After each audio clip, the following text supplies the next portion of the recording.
En las cuevas de Qumran, a menos de 20 kilómetros de Jerusalén, existen 4 cráneos que nunca han sido catalogados oficialmente por la arqueología convencional.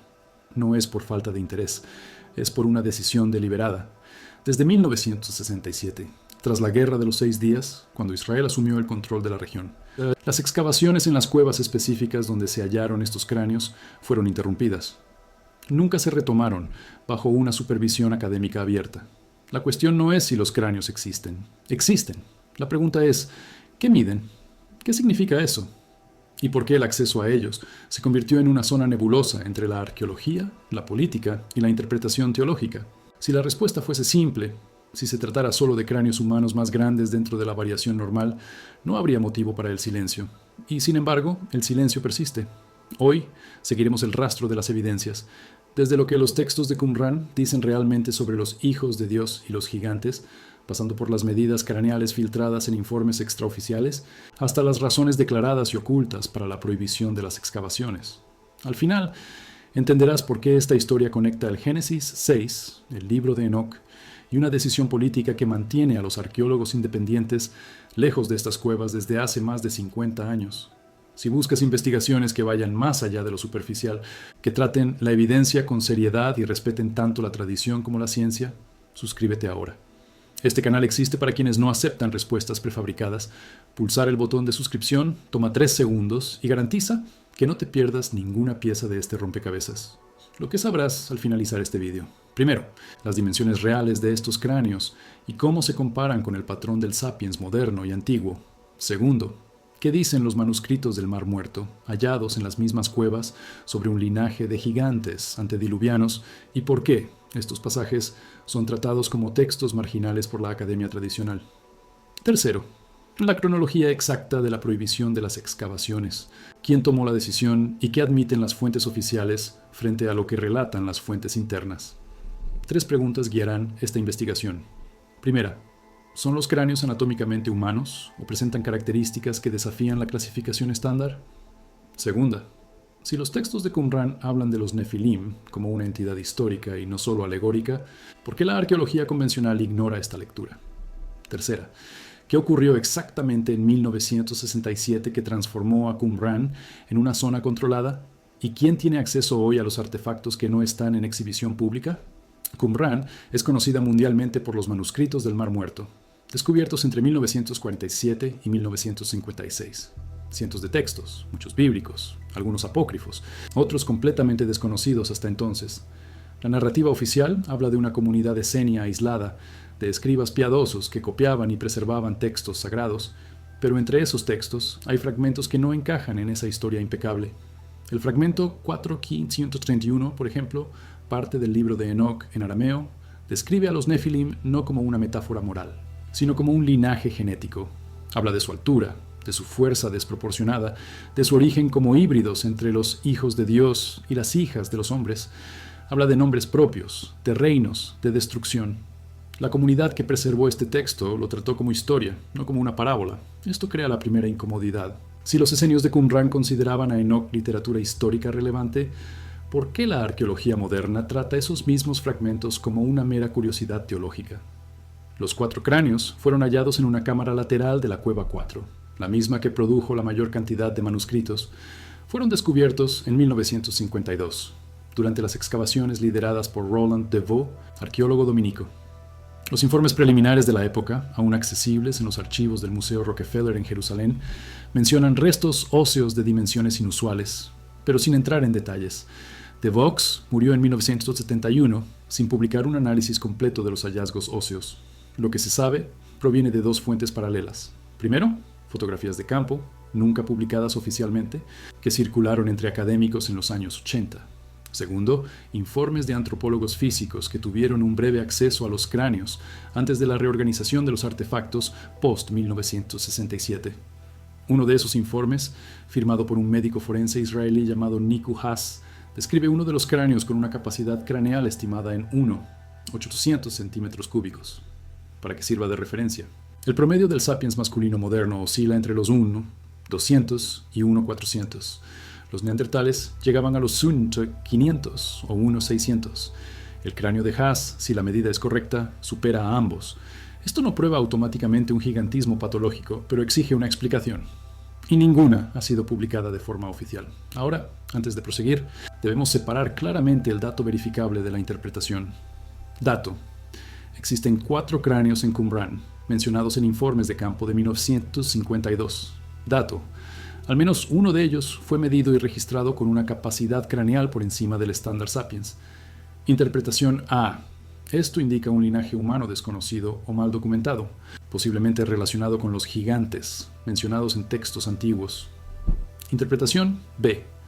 Se trata de una variación anatómica rara, pero dentro del espectro Sapiens, posiblemente una condición patológica como el gigantismo hipofisario. Y la falta de publicación se debe al desinterés académico o la pérdida de documentación. Interpretación C. Los cráneos son humanos normales y las medidas inusuales fueron un error de registro o una exageración de fuentes secundarias. La arqueología ortodoxa suele inclinarse por la C o la B, pero no ha publicado un análisis osteológico definitivo. ¿Por qué? La respuesta convencional es la burocracia y la prioridad. Qumran generó miles de fragmentos de pergamino. Los cráneos, 4 entre decenas de otros huesos, no eran la prioridad. Los recursos limitados se destinaron a la preservación y traducción de los manuscritos. Es una explicación plausible, pero deja preguntas en el aire. Si los cráneos no tenían nada de especial, ¿por qué Niku Haas, un perito forense y antropólogo respetado, dedicó tiempo a medirlos y registrar la anomalía? Si eran notables, ¿por qué el informe de Haas nunca se incorporó a las publicaciones oficiales de Qumran? ¿Y por qué, tras 1967, cuando Israel reorganizó el control de los yacimientos en Cisjordania, se restringió el acceso a las cuevas específicas donde se hallaron estos cráneos? 1967 es el año clave. Antes de eso, Qumran estaba bajo control jordano, con excavaciones coordinadas por consorcios internacionales, incluida la École Biblique francesa. Tras la Guerra de los 6 días, Israel se anexionó la región y la Autoridad de Antigüedades de Israel asumió la gestión de los sitios. La decisión oficial: interrupción de las excavaciones en varias cuevas de Qumran para la preservación del patrimonio y prevención de daños. La decisión no oficial: según relatos de arqueólogos que trabajaban en la zona, algunas cuevas fueron reclasificadas como zona de seguridad o área sensible, con el acceso condicionado a un permiso militar, no solo arqueológico. ¿Por qué esa distinción? La explicación oficial es la proximidad con las áreas de patrulla de la frontera jordana, pero Qumran está a 20 kilómetros de la frontera y otras ruinas mucho más próximas permanecieron accesibles. La explicación alternativa: los artefactos hallados en ciertas cuevas tenían implicaciones que iban más allá de la arqueología, tocando la interpretación teológica y la política de identidad. Vayamos a los textos. Génesis 6:4 es el pasaje raíz. En aquellos días había nefilim en la tierra, y también después, cuando los hijos de Dios se unieron a las hijas de los hombres, y ellas les dieron hijos. Estos fueron los héroes de la antigüedad, hombres de renombre. La palabra hebrea nefilim tiene una traducción disputada. Puede derivar de nafal, caer, sugiriendo caídos o derribados. Puede ser el nombre propio de una etnia. La Septuaginta, la traducción griega del siglo III a.C., usa gigantes. La Vulgata latina de Jerónimo mantiene gigantes, pero el texto hebreo no especifica la altura. Especifica un origen mixto y fama. Entonces, ¿por qué la tradición de los gigantes? Una posibilidad. La tradición oral anterior a la escritura del Génesis preservaba el recuerdo de hombres de estatura descomunal, y nefilim era el término para ese recuerdo. Otra posibilidad. La traducción gigantes es una interpretación tardía, influenciada por mitos griegos y mesopotámicos de héroes y semidioses de proporciones exageradas. El libro de Enoc, un texto apócrifo pero preservado en Qumran y considerado canónico por la iglesia etíope, va más allá. Enoc 6:7 nombra a los vigilantes, 200 ángeles que descendieron al monte Hermón, juraron alianza y tomaron mujeres humanas. De esa unión nacieron los nefilim, descritos como gigantes de 3.000 codos de altura. 3.000 codos serían entre 300 y 500 metros, algo biológicamente imposible. Esto suena a exageración literaria, una hipérbole para comunicar que eran enormes más allá de toda medida. Pero Enoc también dice que estos gigantes consumían todo el trabajo de los hombres y empezaron a pecar contra los pájaros, animales, reptiles y peces, sugiriendo un comportamiento depredador y una transgresión del orden natural. Enoc los trata como agentes históricos, no como arquetipos morales, y Enoch fue preservado en Qumran en múltiples copias, lo que sugiere que la comunidad lo valoraba. Ahora bien, la ortodoxia responde: Enoch es literatura apocalíptica, usa un lenguaje simbólico. Los vigilantes representan ángeles rebeldes. Los Nefilim representan la corrupción moral antediluviana. No hay intención de afirmar la existencia física de híbridos de 1300 metros. Esta lectura es sólida, pero crea una tensión. Si Enoch es solo una alegoría, ¿por qué los esenios de Qumran, una comunidad rigurosa y literal en su interpretación de la Torá, preservaron a Enoch junto a textos históricos y legales? ¿Y por qué el fragmento 4:31, que enumera nombres propios de Nefilim y sus acciones, fue escrito con la misma sobriedad documental que los textos legales de la comunidad? Existe una tercera lectura, intermedia. Enoch podría estar preservando un recuerdo cultural distorsionado. Hubo, en algún punto del Neolítico o de la Edad del Bronce, una población humana de estatura significativamente mayor que el promedio regional. Esta población interactuó y posiblemente dominó o entró en conflicto con poblaciones más pequeñas. El recuerdo de ese encuentro se transmitió oralmente, ganando elementos mitológicos, origen angelical, altura exagerada, pero manteniendo un núcleo factual. Existieron hombres mucho más grandes, eran diferentes, desaparecieron. Enoch sería el intento de dar un sentido teológico a ese recuerdo. Esta lectura no prueba nada, pero hace que los cráneos de Qumran sean más relevantes. Si hay un recuerdo de gigantes y si hay cráneos de dimensiones anormales en la misma región, la conexión debe ser investigada, no ignorada. Volvamos a los cráneos. Además del cráneo medido por Haas, se mencionan otros 3. Uno de ellos, según fotografías de campo, presenta una cresta sagital pronunciada, característica asociada a una inserción muscular masiva, común en grandes primates pero rara en los sapiens. La cresta sagital humana aparece ocasionalmente en casos de acromegalia o gigantismo, condiciones endocrinas que causan un crecimiento desproporcionado de huesos y tejidos. Si el cráneo de Qumran muestra una cresta sagital, hay 2 posibilidades: un individuo con gigantismo patológico o un individuo de una población donde esa característica era más común. El gigantismo patológico es raro y suele ir acompañado de otras deformidades óseas. Si los 4 cráneos presentan dimensiones aumentadas pero una anatomía proporcionalmente normal, eso pesa en contra de la patología individual y a favor de una variación poblacional. Pero no tenemos análisis publicados, no tenemos ADN, no tenemos datación por carbono 14 publicada oficialmente. Lo que tenemos son informes fragmentados, fotografías extraoficiales y silencio institucional. Este silencio no es necesariamente una conspiración, puede ser simplemente desinterés. La arqueología bíblica es un campo minado. Cualquier hallazgo que parezca confirmar la narrativa bíblica se convierte en un arma en disputas teológicas. Las instituciones académicas evitan publicar datos que puedan ser usados por creacionistas o literalistas bíblicos de forma deshonesta. Así, los datos ambiguos son enterrados, no por mala fe, sino por cautela. Es comprensible, pero tiene un coste. La verdad se vuelve inaccesible. Ahora, contexto histórico. En los siglos XIX y XX, hubo múltiples informes de excavaciones en Oriente Medio y el Mediterráneo que hallaron esqueletos de tamaño inusual. La mayoría fueron desmentidos o reclasificados, pero algunos casos resisten. En 1950, las excavaciones en una necrópolis en Gat, ciudad filistea, revelaron esqueletos masculinos con una altura estimada entre 2,00 y 2,20 metros. Goliat, según 1 Samuel 17, era de Gat y medía 6 codos y un palmo, algo entre 2,90 y 3,20 metros, según la medida del codo. Obviamente no se halló ningún esqueleto de 3 metros en Gat, pero 2,20 metros, aunque raro, es biológicamente plausible. Y sitúa a Gat como un lugar donde los hombres muy altos eran más comunes. Esto podría ser selección cultural, guerreros altos valorados, por lo tanto se reproducían más, o una población genéticamente distinta. Otro caso, la cueva de Lovelock, en Nevada, Las excavaciones a principios del siglo XX informaron de huesos humanos de individuos de entre 2,10 y 2,40 metros. Las leyendas locales de los Paiute hablaban de gigantes pelirrojos, que habitaban la región antes de su llegada. Los huesos de Lovelock desaparecieron o fueron reclasificados. No hay análisis modernos disponibles. Esto plantea un patrón. Aparecen informes de esqueletos grandes, generan interés y luego se desvanecen o son desmentidos sin un análisis público sólido. ¿Por qué? Explicación A. Porque eran fraudes o exageraciones.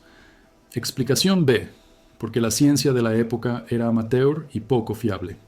Explicación C, porque existía, y existe, presión institucional para no validar narrativas que parezcan sobrenaturales o bíblicas. Regresemos a Qumran. Los manuscritos del Mar Muerto incluyen varios textos que mencionan gigantes o términos relacionados. Además de Enoch, está el Libro de los Gigantes, 4:531.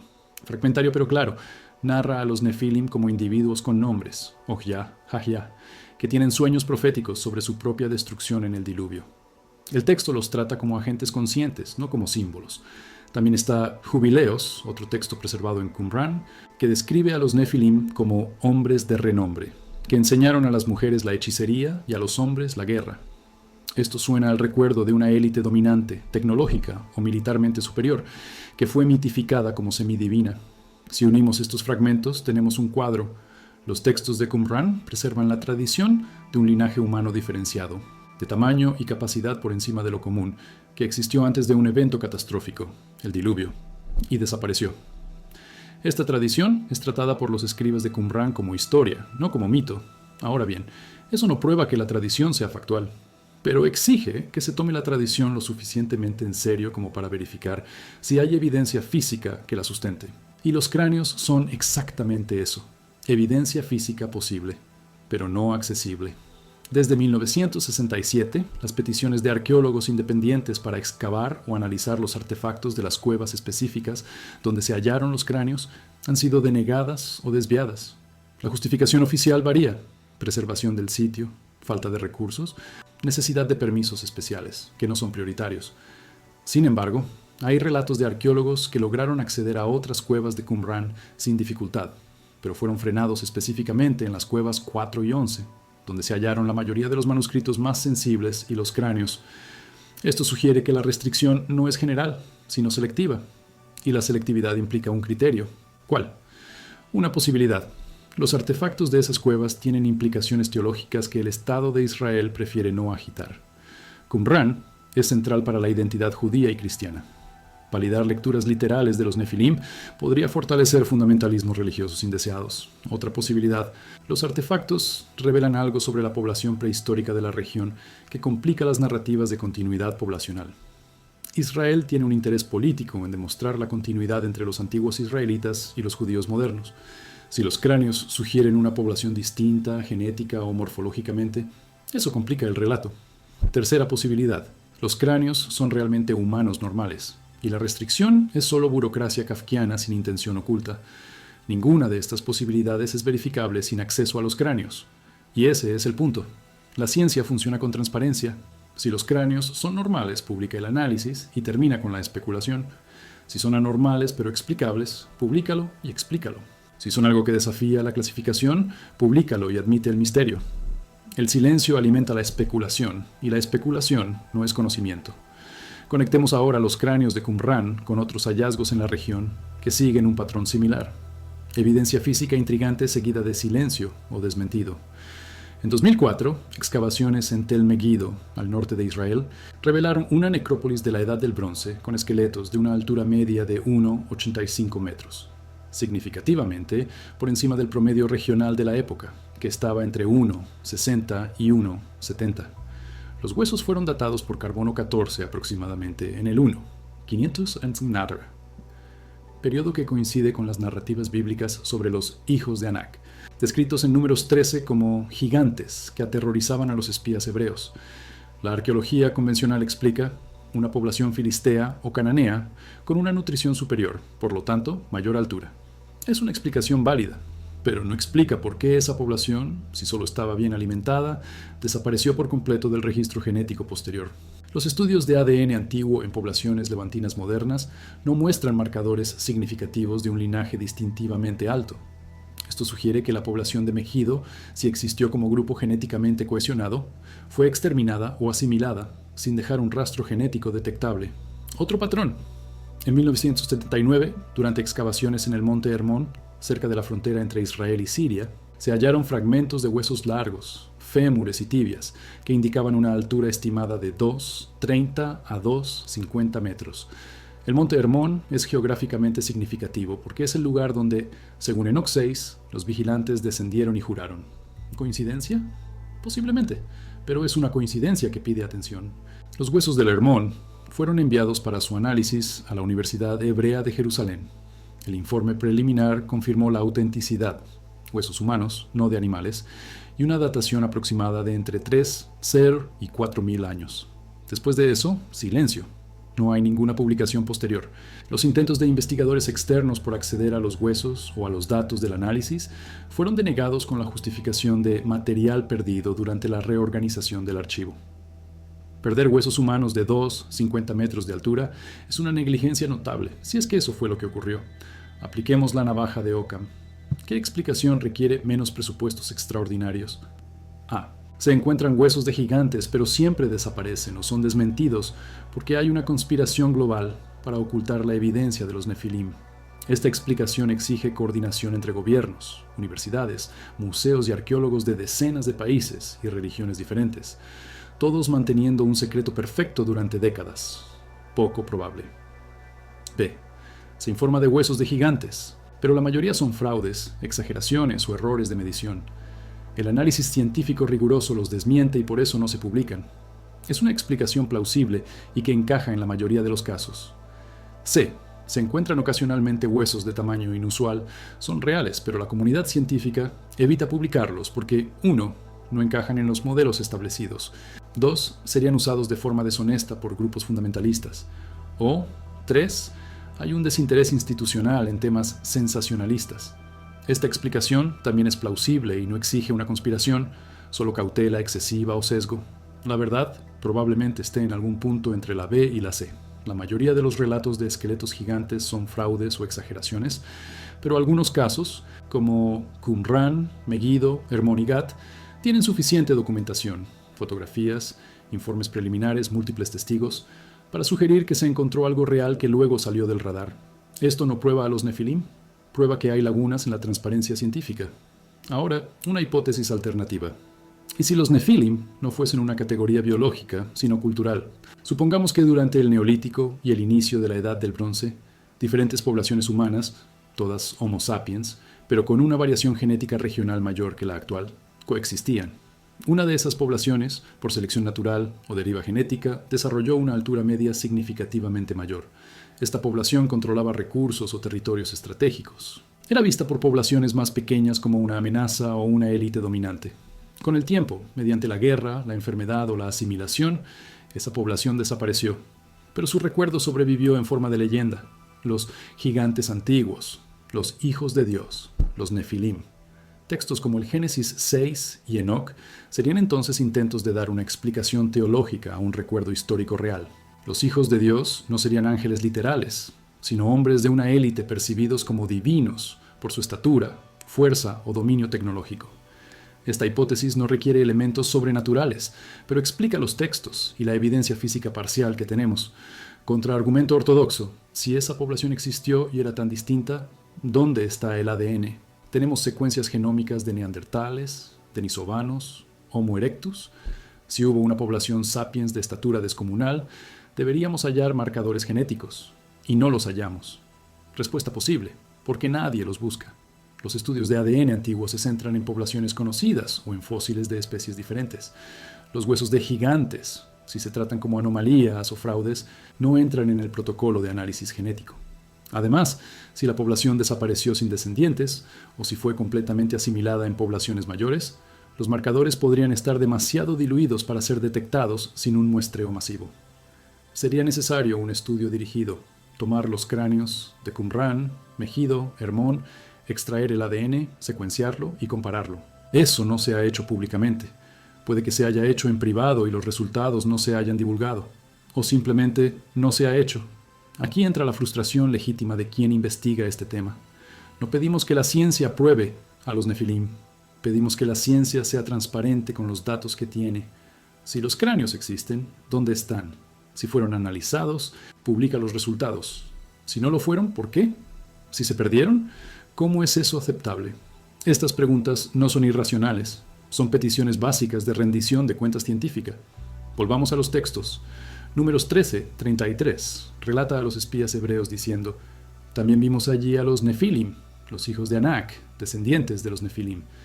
Parecíamos langostas a nuestros propios ojos, y así también les parecíamos a ellos. ¿Es un relato de testigos oculares o una hipérbole del miedo? Si los espías realmente vieron hombres de 3 o 4 metros, la comparación con langostas tiene sentido. Si vieron hombres de 2, 20 metros, aún así, para hombres de 1, 60 metros la diferencia sería impresionante, pero langostas suena exagerado. La descripción sugiere una diferencia de proporción tan grande que generaba terror psicológico, no solo respeto. Esto apunta a una estatura muy por encima de la norma, o a una construcción narrativa que proyecta el miedo en términos físicos. Deuteronomio 3:11 menciona a Og, rey de Basán, describiendo su cama de hierro con 9 codos de largo y 4 de ancho. 9 codos son aproximadamente 4 metros. La cama sería mayor que el individuo, así que Og mediría entre 3 y 3, 50 metros. De nuevo, biológicamente implausible, pero la mención de una cama de hierro sugiere un objeto real, tal vez expuesto como trofeo o curiosidad. El hierro era raro en la época. Una cama de hierro de 4 metros sería un artefacto notable. ¿Existió? Si fue así, ¿dónde está? No se ha hallado ningún artefacto correspondiente. Entonces, o el texto es leyenda, o el artefacto fue destruido, o está en algún museo sin ser identificado como la cama de Og, porque no se hizo la conexión. Existe un patrón en los textos bíblicos. Los gigantes siempre están asociados a regiones específicas: Canaán, Basán, Gat, Hebrón. Nunca se presentan repartidos de forma uniforme. Están localizados. Esto sugiere que, si hubo una población de estatura mayor, estaba concentrada geográficamente. Esto tiene sentido biológico. Las poblaciones aisladas desarrollan características distintas. Si una población en el Levante desarrolló una mayor altura, probablemente estaba en un valle o región específica, con recursos que permitían una nutrición superior y una selección por tamaño. Basán, por ejemplo, es una región volcánica al norte del mar de Galilea, con un suelo extremadamente fértil. Podría sostener a una población bien alimentada. Gat era una ciudad filistea costera, con acceso al comercio marítimo y una dieta rica en proteínas. Hebrón se encuentra en una región montañosa, pero con manantiales abundantes. Estas regiones no son aleatorias, son áreas de recursos superiores. Si el gigantismo fuese cultural, selección de guerreros altos para la reproducción, o genético, población aislada con predisposición a la altura, estas serían exactamente las regiones donde florecería. Ahora pasemos a una pregunta difícil que muchos evitan. ¿Y si parte de la narrativa de los Nefilim fuese verdadera, pero la explicación no fuese biológica, sino tecnológica? Supongamos que gigantes no se refiere solo a la altura, sino a la capacidad, una población que dominaba la metalurgia avanzada, la construcción en piedra, el riego, la guerra organizada. Para las poblaciones tribales de alrededor, esa superioridad podría percibirse como sobrehumana. Los hijos de Dios serían entonces ingenieros, constructores, guerreros de una civilización más avanzada que colapsó, y el recuerdo de esa superioridad se codificó como gigantes. Esta lectura no niega los textos, sino que los reinterpreta. Los Nefilim eran grandes en poder, no solo en estatura, y tal vez fuesen altos también, como subproducto de una nutrición superior y una genética favorable. Esta hipótesis es atractiva porque explica muchas cosas. Los megalitos, Baalbek, Stonehenge, Göbekli Tepe, se asocian a gigantes en las leyendas locales porque exigían la capacidad de mover bloques inmensos, lo que parecía imposible para las poblaciones posteriores. Si una civilización prehistórica tenía tecnología de corte, transporte y encaje de piedras que se perdió, esa tecnología se atribuiría a gigantes. Y tal vez esa civilización también tuviese individuos de estatura mayor, ya fuese por genética o por selección cultural. Los dos factores, tecnología y estatura, se reforzarían en la memoria colectiva. Eran grandes y hacían cosas grandes, pero volvamos a la evidencia dura. Los cráneos de Qumran. Si Niku Haas midió correctamente y uno de los cráneos tiene 800 centímetros, estamos ante un valor atípico estadístico muy serio. No es imposible, pero sí raro. El gigantismo hipofisario puede causar crecimiento craneal, pero suele venir acompañado de deformidades visibles, asimetrías, engrosamiento óseo irregular, problemas dentales. Si el cráneo es proporcionalmente normal, solo que grande, eso sugiere una no patología. Y si hay 4 cráneos grandes, la probabilidad de que todos sean casos independientes de gigantismo patológico disminuye. 4 casos de gigantismo en la misma cueva, en el mismo estrato arqueológico, sugieren una población, no una anomalía individual. Aquí está la pregunta que debería haberse respondido en 1952. ¿Son los cráneos contemporáneos? Si es así, ¿de qué periodo? ¿Tienen características morfológicas comunes? ¿Hay marcadores de parentesco genético? Estas son preguntas básicas en antropología física. No han sido respondidas públicamente. ¿Por qué? La respuesta más simple: porque no hubo interés. Los manuscritos eran más importantes. Los recursos se destinaron todos allí. Es aceptable, pero lamentable. La respuesta más complicada: porque las respuestas a esas preguntas abrirían otras interrogantes incómodas. ¿Lees la narrativa de los Nefilim como una metáfora moral? ¿Un recuerdo histórico distorsionado? ¿Una combinación de ambas o algo completamente diferente? ¿Qué te convence más? ¿La lectura alegórica que trata al Génesis 6 y Enoc como literatura teológica sin pretensión factual? ¿O la lectura que ve en esos textos el recuerdo de eventos reales mal comprendidos? Déjalo en los comentarios. No se trata de tener razón, sino de entender qué evidencias consigue acomodar cada lectura y cuáles no. Ahora, miremos las tradiciones paralelas fuera de la Biblia. La mitología griega habla de titanes y gigantes, seres de proporciones descomunales que guerrearon contra los dioses olímpicos. La mitología nórdica habla de los Jotun, gigantes de hielo y piedra. La mitología hindú habla de los Daityas y Danavas, demonios gigantes que luchaban contra los Devas. La mitología sumeria habla de los Anunnaki, seres que descendieron de los cielos y gobernaron a la humanidad. Todas estas tradiciones tienen elementos comunes: seres mayores que los humanos, origen no humano o semidivino, conflicto con humanos o dioses menores, destrucción o exilio. ¿Es esto coincidencia? ¿Un arquetipo psicológico universal o un recuerdo cultural compartido? La explicación arquetípica es la favorita de la psicología junguiana. El gigante representa las fuerzas caóticas, el ego inflado, el miedo a lo desconocido. Toda cultura humana crea narrativas de amenazas enormes que deben ser superadas. El gigante es un símbolo, no historia. Es coherente, pero no explica por qué los gigantes de diferentes culturas comparten detalles tan específicos. Origen mixto, divino plus humano, destrucción por diluvio o catástrofe, asociación con montañas o cuevas. Los arquetipos son vagos. Estas narrativas son demasiado específicas para ser solo un arquetipo. La explicación difusionista dice que estas historias se propagaron por contacto cultural. Una civilización original tuvo la historia de los gigantes, y esta se transmitió mediante el comercio, la conquista o la migración.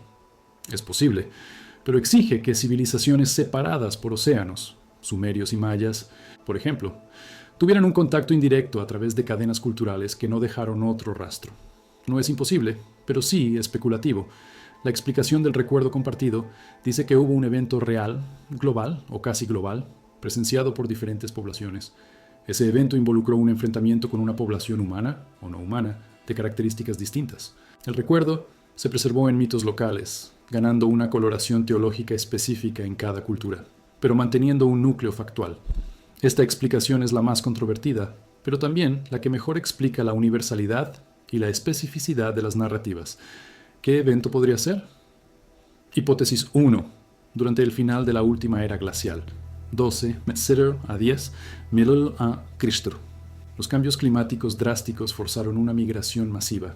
Poblaciones aisladas, que habían desarrollado características físicas distintas, entraron en contacto. Algunas de esas poblaciones eran mayores. El Cro-Magnon, por ejemplo, tenía una altura media de 1,85 metros mayor que el Sapiens medio de la época. El contacto generó conflicto y el recuerdo se preservó. Hipótesis 2. Hubo una civilización avanzada antediluviana, ya fuese el diluvio global o inundaciones regionales múltiples, que colapsó. Esa civilización dejó ruinas y recuerdos. Las poblaciones posteriores atribuyeron las ruinas a gigantes porque no podían explicar la tecnología. El recuerdo de la civilización se fundió con el recuerdo de individuos grandes, creando una narrativa híbrida. Ninguna de estas hipótesis tiene una prueba definitiva, pero ambas son comprobables. La hipótesis 1 exige hallar evidencia de poblaciones humanas de mayor estatura en un contexto de transición glacial. La hipótesis 2 exige hallar ruinas o artefactos que demuestren una tecnología incompatible con la cronología establecida. Ambas exigen una investigación abierta, no el silencio. Regresando a Qumran. La decisión de 1967 no solo afectó a las cuevas, afectó al relato. Antes de 1967, Qumran era un campo neutro, relativamente, accesible para consorcios internacionales. Después de 1967, se convirtió en territorio israelí, sujeto a las políticas israelíes. Israel tiene un interés legítimo en controlar su arqueología, especialmente en una región en disputa. Pero ese control tiene un precio. La percepción de que ciertos hallazgos se suprimen por razones no científicas. Esa percepción puede ser injusta, pero se alimenta del silencio. En 1991, tras la presión internacional, Israel permitió un acceso más amplio a los manuscritos de Qumran, que estaban siendo monopolizados por un pequeño grupo de académicos. La Huntington Library de California liberó fotografías completas de los manuscritos, rompiendo el monopolio. Fue una victoria para la transparencia, pero los artefactos físicos, incluidos los cráneos, nunca tuvieron una apertura similar. ¿Por qué? Los manuscritos son texto, interpretables. Los cráneos son materia, mensurables. Tal vez sea exactamente por eso. El texto puede debatirse infinitamente. El hueso responde preguntas definitivas: ADN, edad, patología, dieta, parentesco. Tal vez alguien no quiera esas respuestas. Aquí está lo que sabemos con certeza. Qumran produjo los manuscritos del Mar Muerto, el hallazgo arqueológico más importante del siglo XX para los estudios bíblicos. Entre esos manuscritos hay textos que tratan a los Nefilim como una entidad histórica. Qumran también produjo cráneos de dimensiones inusuales, mencionados en informes de campo pero nunca analizados públicamente. Desde 1967, el acceso a las cuevas donde se hallaron esos cráneos ha sido restringido. Estos son hechos verificables. Ahora, la interpretación. ¿Qué significa esto? Escenario A, ortodoxo. Los cráneos son humanos normales, o con una variación patológica individual. No hay conexión con los Nefilim. Los textos de Enoch y otros son literatura apocalíptica sin pretensión histórica. La restricción de acceso a las cuevas es burocracia y seguridad fronteriza, sin motivo oculto. Este escenario es coherente y requiere menos presupuestos. Es lo que acepta la mayoría de los académicos, pero deja preguntas sin respuesta. ¿Por qué no publicar el análisis de los cráneos y terminar con la especulación? ¿Por qué permitir el acceso a otras cuevas pero no a estas? ¿Por qué Niku Haas midió y registró una anomalía si no la había? Escenario B, revisionista moderado. Los cráneos son reales, de un tamaño superior al estándar, pero dentro de la variación sapiens. Representan a una población o linaje con una predisposición genética a una mayor altura. Esta población existió en la región durante la Edad del Bronce. Fue documentada en textos como el recuerdo de gigantes y desapareció por asimilación o exterminio. Los textos de Enoch preservan el recuerdo cultural de esa población con una capa teológica añadida. La restricción de acceso no es una conspiración, sino una cautela excesiva para evitar que los hallazgos se usen de forma sensacionalista. Este escenario acomoda tanto la evidencia textual como la física sin invocar lo sobrenatural. Solo exige que la ciencia investigue con mente abierta. Escenario C, literalista. Los cráneos son evidencia de los Nefilim, híbridos de ángeles y humanos conforme al Génesis 6 y Enoch. Son biológicamente distintos de los sapiens, posiblemente una especie separada o el resultado de una manipulación genética avanzada, interpretación moderna de la mezcla angelical. La restricción de acceso es deliberada para ocultar la evidencia que validaría la narrativa bíblica literal, porque eso tendría implicaciones teológicas y políticas masivas. Este escenario exige presupuestos sobrenaturales o tecnológicos, una civilización antigua con bioingeniería y conspiraciones a largo plazo. Es el menos probable científicamente, pero es el que muchos defensores de teorías alternativas sostienen. ¿Cuál escenario es el verdadero? Sin acceso a los cráneos, sin un análisis publicado, es imposible saberlo. Y esa es la frustración. La ciencia debería resolver la incertidumbre, no perpetuarla. Pero cuando las instituciones científicas tratan la evidencia como una propiedad controlada en lugar de conocimiento público, la incertidumbre se convierte en un arma para la especulación infinita. Esto no ayuda a nadie, no ayuda a la ciencia, porque genera desconfianza. No ayuda a los creyentes literales, porque no hay confirmación. No ayuda a los escépticos, porque no hay refutación definitiva. Todos pierden. Ahora, vayamos más allá de Qumran. Observemos el patrón global de supresión o negligencia ante evidencias anómalas. En 1912, el hombre de Piltdown fue presentado como el eslabón perdido entre humanos y primates. Fue un fraude, expuesto en 1953. Pero durante 41 años, la comunidad científica aceptó a Piltdown como real, porque confirmaba el sesgo de la época. La evolución humana comenzó en Inglaterra, no en África. Cuando la evidencia real de la evolución africana, Australopithecus, Homo habilis, comenzó a aparecer, hubo resistencia. Piltdown se aceptó rápido porque encajaba en el relato deseado. La evidencia africana se aceptó despacio, porque desafiaba el nacionalismo científico europeo. Esto muestra que la ciencia no es inmune al sesgo político y cultural. Otro ejemplo. Durante décadas, la arqueología tradicional negó que los vikingos hubieran llegado a América antes que Colón. Se trataba como un mito nacionalista escandinavo. Hasta que en 1960 se excavó el sitio de Lance Oaks Meadows, en Terranova, y se probó la presencia vikinga en América alrededor del año 1000. La ciencia tuvo que revisar su posición, pero ¿durante cuánto tiempo se ignoró o ridiculizó la evidencia antes de eso? ¿Cuántos arqueólogos fueron desacreditados por defender a los vikingos en América antes de 1960? Esto demuestra que el consenso científico puede estar equivocado y que la evidencia puede ser rechazada no por falta de calidad, sino por no encajar en el paradigma dominante. Volviendo a los gigantes. Si existiera evidencia de una población humana con una estatura muy por encima de la media, pero desafiara la cronología o el relato establecido, ¿cómo reaccionaría la comunidad científica? Basándonos en Piltdown y los vikingos, probablemente con un escepticismo extremo, exigiendo un estándar de prueba muy alto. Es correcto, la ciencia debe ser escéptica, pero el escepticismo no debe convertirse en negación a priori. Si hay cráneos de 800 centímetros en Qumran, eso debe investigarse, no archivarse. Existe también la cuestión de la carrera profesional. Los arqueólogos y antropólogos que investigan temas marginales como los gigantes o civilizaciones perdidas arriesgan su reputación. Aunque hallen evidencia legítima, se les asociará con la pseudociencia. Esto crea un incentivo perverso. Es más seguro para la carrera ignorar las anomalías que investigarlas. Las instituciones académicas refuerzan esto. Las publicaciones en revistas de prestigio exigen que la investigación encaje en el paradigma establecido. La investigación que desafía el paradigma es rechazada como especulativa o insuficiente, aunque la metodología sea sólida. Esto no es una conspiración, es una estructura, pero el efecto es similar. La evidencia anómala es suprimida no por una decisión consciente de ocultar la verdad, sino por la presión sistémica que favorece la conformidad. Así que, cuando hablamos de supresión de evidencia de gigantes, no tiene por qué ser una conspiración en salas oscuras. Puede ser simplemente esto. Un arqueólogo halla un hueso grande, mide, registra, intenta publicar. Los revisores preguntan, ¿ha considerado todas las explicaciones convencionales? El arqueólogo dice, sí, pero los datos no encajan perfectamente. Los revisores responden, entonces necesita más evidencia. El arqueólogo no consigue más evidencia porque el acceso fue restringido. La publicación es rechazada, el arqueólogo se rinde y se dedica a un tema menos controvertido. El hueso se queda en un cajón.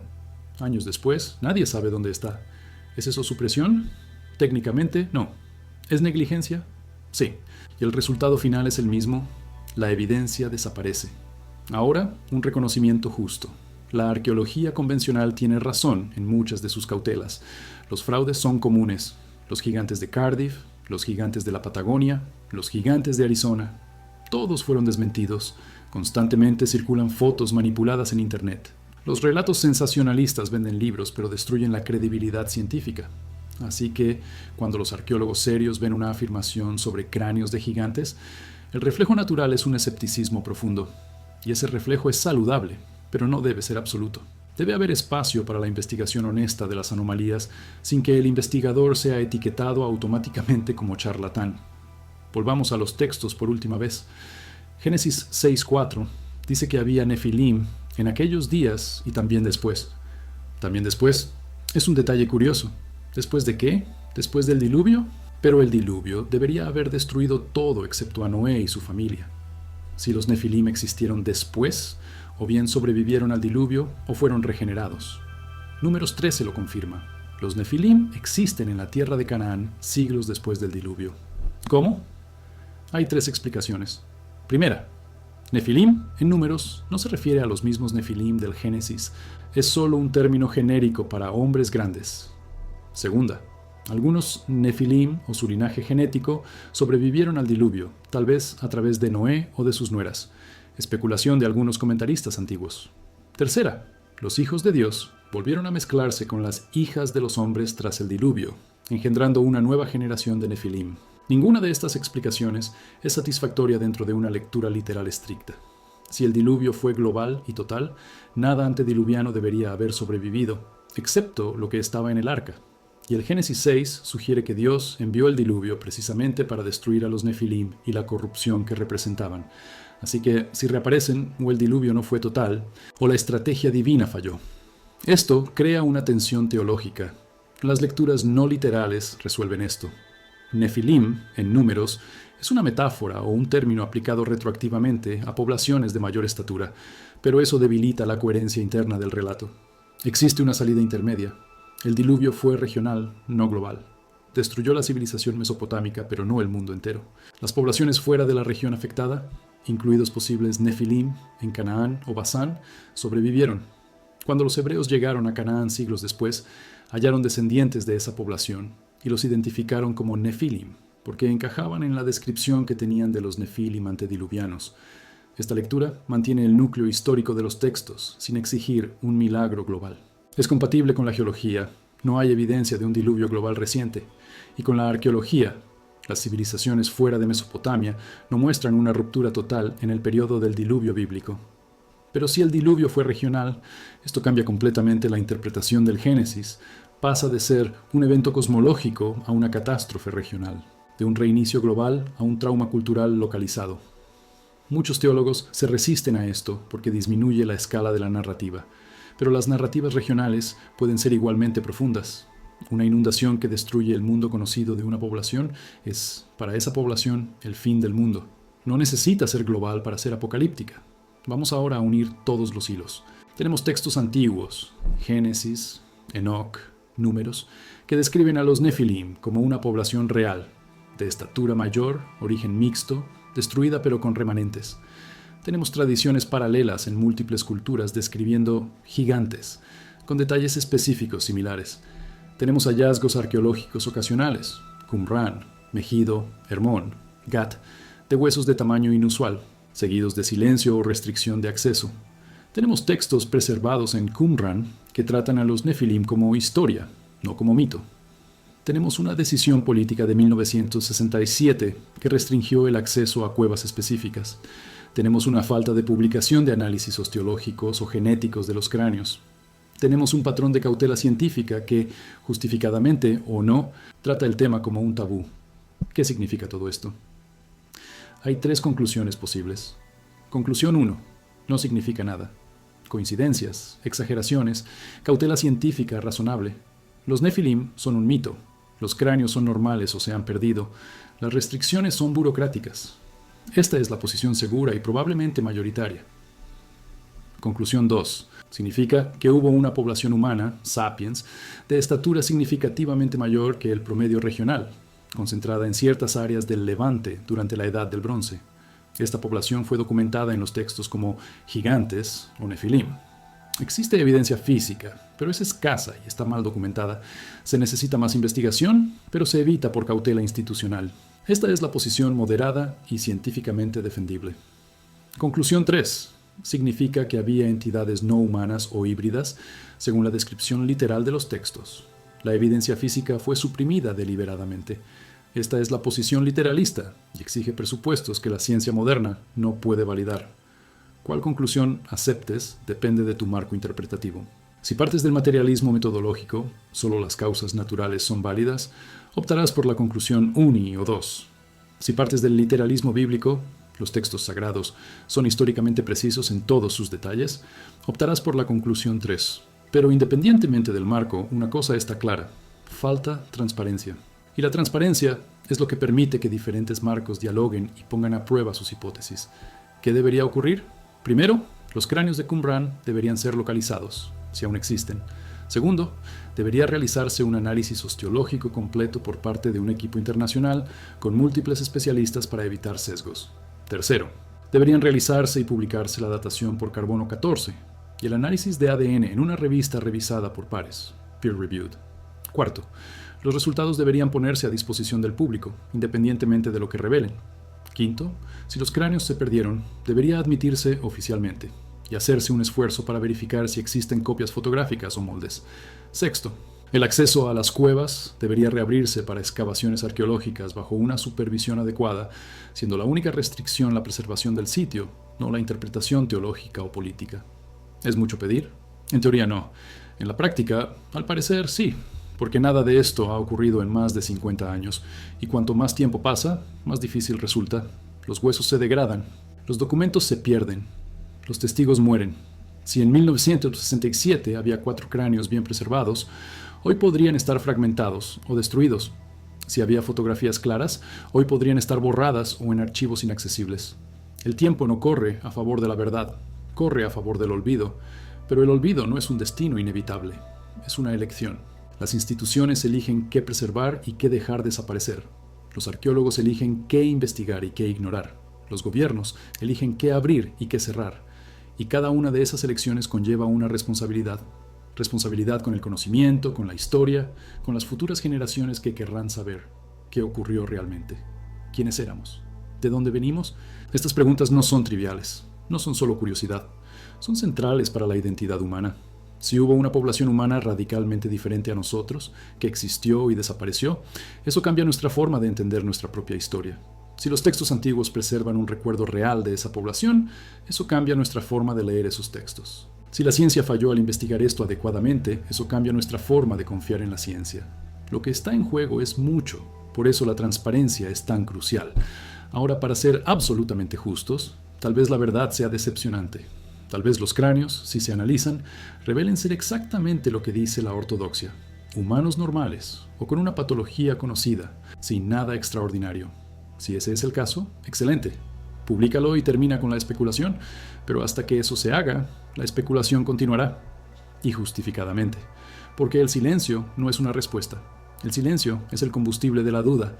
Entonces, ¿qué nos queda? Nos queda que Qumran es más que los manuscritos del Mar Muerto. Son también cráneos no explicados, cuevas restringidas y preguntas sin respuesta.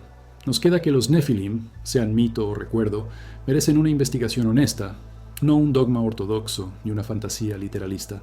Nos queda que la arqueología tiene un deber de transparencia que aún no ha cumplido, y nos queda que tú, ahora, tienes información suficiente para pensar críticamente sobre esto. No necesitas aceptar una conclusión ya masticada. Puedes sopesar la evidencia, considerar diferentes marcos y decidir qué tiene sentido para ti. Si este tipo de investigación, que respeta tanto a la ciencia como a la posibilidad de que la ciencia no lo sepa todo, te interesa, entonces estás en el canal correcto. Aquí no vendemos certezas, ofrecemos mejores preguntas. Suscríbete si quieres más. Y si crees que esta historia importa, que Qumran merece transparencia, que los cráneos no deberían desaparecer en cajones burocráticos, comparte este video. Cuanta más gente lo sepa, más presión habrá para que las instituciones rindan cuentas. El conocimiento no es propiedad privada, es un bien público. Y el público tiene derecho a saber qué se está ocultando, ya sea deliberadamente o por negligencia. Usa los comentarios para decir lo que piensas. ¿Crees que los cráneos son reales y significativos? ¿O crees que es una tormenta en un vaso de agua? Sé honesto. El debate respetuoso nos fortalece a todos. Evita el dogma de cualquier bando. Busca la evidencia. Pon a prueba las hipótesis. Y si encuentras algo que contradiga lo dicho aquí, tráelo. Este canal no tiene miedo a equivocarse. Tiene miedo a no buscar la verdad. Por último, una provocación final. Si mañana los cráneos de Qumran fuesen localizados, analizados y revelaran un ADN no humano o una estructura craneal incompatible con cualquier homínido conocido, ¿qué le haría eso a nuestra comprensión de la historia, de la religión, de la ciencia? ¿Sería una revolución o un colapso? Y si revelaran ser completamente normales, solo que mal medidos, ¿qué le haría eso a la credibilidad de los relatos antiguos? ¿Qué resultado esperas? ¿Y qué resultado temes? Porque a veces lo que tememos revela más sobre nosotros que sobre la propia evidencia. Miedo a que los textos sagrados sean desmentidos. Miedo a que la ciencia esté incompleta. Miedo a que nuestros ancestros fuesen más extraños de lo que imaginamos. Todos esos miedos son válidos, pero no deben paralizar la investigación. Deben motivarla, porque solo enfrentando lo desconocido es como éste deja de serlo. Qumran guarda secretos. Algunos han sido revelados. Otros permanecen en cuevas selladas, en archivos restringidos, en informes no publicados. La pregunta es, ¿por cuánto tiempo más? ¿Y quién tendrá el valor de abrir esas puertas? Tal vez no seamos nosotros, tal vez sea la próxima generación. Pero si es así, que nos juzguen por haber hecho las preguntas correctas, incluso sin tener todas las respuestas. En el próximo episodio investigaremos otro punto ciego de la arqueología bíblica, los túneles bajo el monte del templo, qué existe realmente allí abajo y por qué Israel y las autoridades religiosas musulmanas están de acuerdo, por primera vez, en mantener las excavaciones prohibidas. Hasta entonces.